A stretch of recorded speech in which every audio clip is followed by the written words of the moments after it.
Hi friends, ഇതുപോലെ വളമൊക്കെ കൊടുത്ത് നമ്മളെ പടർത്തി ഇതുപോലെ കായകളൊക്കെ ആക്കി വരുമ്പോഴത്തേനുള്ള ഒരു പ്രധാന പ്രശ്നം കീടങ്ങളുടെ ശല്യമാണ്. പ്രധാനമായിട്ടും പയറിൽ ഉറുമ്പിൻ്റെ ശല്യം വരും. ഇതിൽ ഉറുമ്പ് വന്ന് തുടങ്ങി. ഇനി ഈ ഉറുമ്പിനെ കൺട്രോൾ ചെയ്ത് നമുക്ക് കൊണ്ടുപോകാനായിട്ട് ജൈവ രീതിയിൽ എന്ത് ചെയ്തിട്ടും കാര്യമില്ല. അതുകൊണ്ട് ഞങ്ങൾ ചെയ്യുന്ന രീതി കാണിച്ചു തരാം. ഉറുമ്പിൻ്റെ ശല്യം തുടങ്ങിയാൽ ഉറുമ്പ് മുഞ്ഞ കൊണ്ടുവരും. മുഞ്ഞ ചെടിയിലെല്ലാം ബാധിക്കും, കരിമുഞ്ഞയാകും, ഇലകളെല്ലാം ഡാർക്ക് കളറാകും, അങ്ങനെ ചെടി നശിച്ചു പോകും. അതേ കണ്ടോ, ഇവിടെ നമ്മൾ ചിരട്ടയ്ക്കകത്ത് ജമ്പും പഞ്ചസാരയും കൂടെ അതിനകത്ത് ഇട്ട് വെച്ചതിന് ശേഷം നമ്മൾ ഇത് ചെടിയിലൊന്നും അപ്ലൈ ചെയ്തിട്ടില്ല. ഒരു ചിരട്ടയിൽ മാറ്റി പന്തലിൻ്റെ ഒരു കോർണറിൽ നമ്മൾ അങ്ങനെ കെട്ടി തൂക്കി ഇട്ടിട്ടുണ്ട്.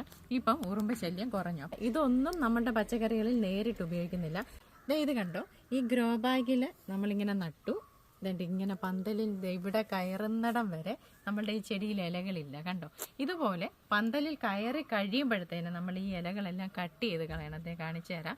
ഇനി അറ്റത്തുനിന്നല്ല, ഈ ഇലകൾ മാത്രമായിട്ട് ഇതേണ്ട ഇങ്ങനെ കട്ട് ചെയ്ത് കളയുകയാണെന്നുണ്ടെങ്കിൽ സൂര്യപ്രകാശം നല്ല രീതിയിൽ ഇതിനെല്ലാം കിട്ടുകയും ചെയ്യും. എന്നിട്ട് നല്ല രീതിയിൽ വിളവും ലഭിക്കും.